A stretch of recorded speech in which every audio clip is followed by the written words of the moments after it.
For years, Buckingham Palace acted like it didn't hear a thing. And now, suddenly, everything has changed. Word from inside the palace claimed that official papers had finally been prepared. Not draft notes, not warnings, not will decide later, but final orders. Orders that would permanently change the future of two children who never asked to be part of this fight, Archie and Lilibet. According to those familiar with the process, the message inside those papers was brutally simple. Their claim to royal identity is gone. Not delayed, not under review. Gone. And the moment those words were written, the silence of the palace finally made sense. They weren't ignoring anything. They were waiting, calm, patient, and absolutely certain that the rulebook would speak louder than anything Meghan and Harry said publicly. But to understand why the monarchy made such a cold final decision, we have to open a very old book. One written long before Meghan, Harry, or their children were ever imagined. A rule book that has controlled the royal bloodline for more than 100 years. The year was 1917. The world was at war, empires were collapsing, and the British monarchy was desperately trying to protect itself from confusion, imposters, and political threats. So, King George V did something no monarch had done before. He wrote down in official legal language exactly who could be called a prince or princess. Not as a story, not as tradition, as law. His declaration was called the Letters Patent, and it became the backbone of royal identity for every generation that followed. Inside this document were 3 strict rules a royal child must meet. Rule 1, the child must be of legitimate royal bloodline. The monarchy wanted to make sure no one without clear royal heritage slipped into the line.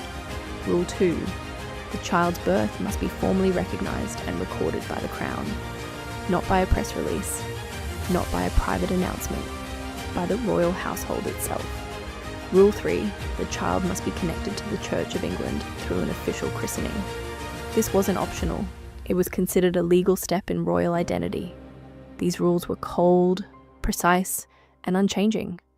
They were designed to protect the monarchy from exactly what it feared most: confusion. For decades, every royal birth followed these rules perfectly. No shortcuts, no exceptions, no drama, until Archie was born. And the very first crack appeared in the royal record. Archie's birth in 2019 should have been simple.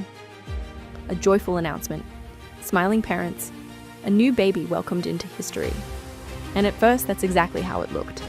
But inside the legal paperwork, inside the one document meant to protect a royal child's identity forever, something strange happened. Archie's birth certificate originally listed his mother as most legal documents would. Rachel Meghan Markle, everything normal, everything correct. But later, the document was changed quietly, suddenly without a clear explanation. Meghan's full legal name was removed and replaced with one phrase: Her Royal Highness, the Duchess of Sussex. Now, normally birth certificates are locked. They don't get edited like school essays or updated like social media profiles. They are meant to be permanent. So, when this change appeared, it set off alarm bells behind palace walls. Meghan claimed the palace forced the change. Palace aides claimed Meghan requested it. Both sides denied the other, and no one ever gave a final agreed-on answer. But here's what mattered to the monarchy. A royal birth record had been altered. And once a royal record has doubt attached to it, that doubt becomes a crack. One that spreads, one that grows, one that eventually leads to everything collapsing. By the time Lilibet was born in 2021, the palace had already learned something powerful. Silence can be louder than any statement. Because when her birth came, the world expected a familiar scene. Royal doctors standing by. Official announcements from Buckingham Palace. Photographers ready to document the newest member of the royal family. But none of that happened. Instead, the birth of Harry and Meghan's daughter arrived from thousands of miles away, wrapped in a cheerful press release from sunny California. A modern announcement, a friendly message, a picture-perfect statement. But something was missing. Actually, someone was missing. The crown. There was no royal seal, no palace confirmation, no formal record, no appearance of any official royal witness. And to those who study royal protocol, this wasn't small. This was a signal, a quiet message delivered without a single spoken word. We are not claiming this. For centuries, royal births had been treated almost like historical ceremonies. Every detail mattered: where the child was born, who delivered them, which doctors signed off, how the crown recorded it. These steps weren't just tradition. They were the monarchy's way of saying this child belongs to our history. But with Liet, none of those steps were followed. To the public, it looked like a simple difference. One baby born in the UK, one baby born in America. But to the palace, it was much bigger.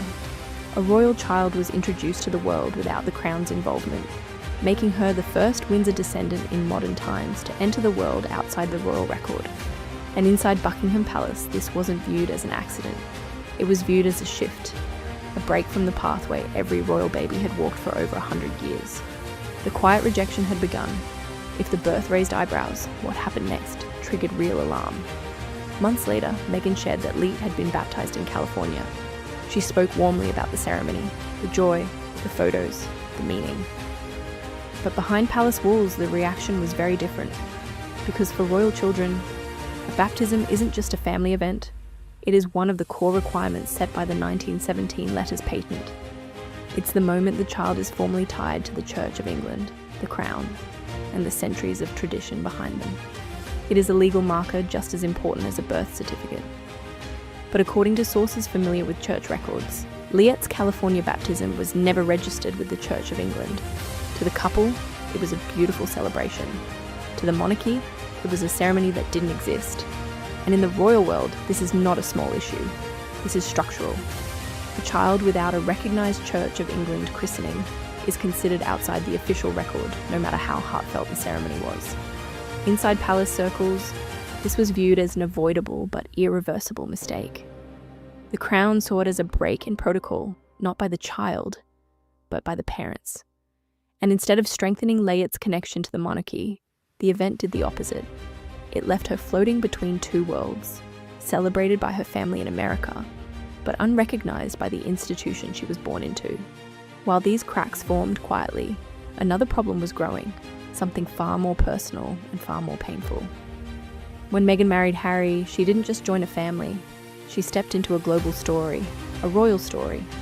As cracks in the royal foundation widened around his children, Harry did something no one expected from a prince who swore he was done with the monarchy. He reached back. According to those familiar with the private conversations, Harry made late-night calls to the very institution he had walked away from. These were not strategic calls, not polished media-ready speeches. They were emotional, personal, pleading.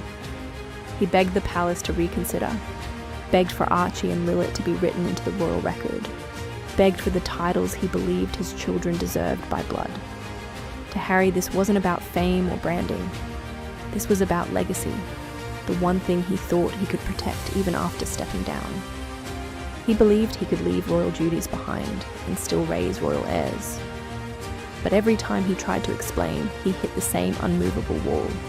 A palace aide allegedly responded to him with a sentence so cold, so direct that it would echo in his mind for months. This is not about emotion. This is about order, lineage, and the future of the crown. And for Harry, that was the moment everything shifted, because he realised something devastating. He wasn't just the prince who stepped away from royal life. He had become the prince whose children were being erased from it. Once the palace made its decision, it moved with extraordinary precision. No cameras, no press conferences, no dramatic royal statements, just quiet, steady action, the kind the crown is famous for. According to insiders, the consequences were not gentle, not temporary, not negotiable. This was the full list of what Archie and Lilibet allegedly lost. No royal titles, no prince, no princess, no ceremonial roles, no official duties, no public honours, no place in the line of succession, names removed or blocked from the legal order, no crown-funded security, their protection left entirely to their parents. No permanent record in royal archives, the books that outlast centuries no longer include them. In the world of royalty, titles aren't just words, they are keys. They open doors to history. They tie a child to a lineage. They guarantee a place in a story larger than any individual. Without those keys, a royal child becomes ordinary. And that is exactly what the palace's final orders did. They stripped away everything that connected Archie and Lilibet to the centuries-old Windsor legacy. Not as punishment, not as revenge, but as protocol. The monarchy had acted, and nothing would be the same again. In the end, Buckingham Palace never shouted, never argued, never tried to outtalk the whirlwind of interviews, podcasts, or documentaries. It didn't need to, because the monarchy has always understood its greatest power: silence. Silence is not emptiness. Silence is strategy. Silence is the crown's way of saying everything without saying a word. For years, the palace watched from a distance, quiet, still, patient. It watched Meghan build her brand as a royal mother. It watched Harry struggle to bridge two worlds. It watched the documentaries, the public speeches, the palace criticisms, all without responding. Because the monarchy knew something the rest of the world forgot. Power is not proven with noise. Power is proven with finality. And when the time came, the crown acted with the cold precision of an institution older than empires. It erased titles. It rewrote records. It removed names from history's path with a message that will echo louder than anything Harry and Meghan have ever said. The crown does not bend. Not for personalities, not for celebrity, not for noise or attention. And once the crown chooses to erase your place in its story, you are not a rebel. You are not a threat. You are not even a chapter. You are simply gone. That is the monarchy's final message. Chilling, quiet, permanent. And it leaves one last truth lingering in the air. Archie and Lilibet will grow up loved, protected, and free. But the pages of royal history, the pages that last longer than any interview or documentary, will not carry their names. The absence is the punishment, the silence is the answer, and the decision once made is forever.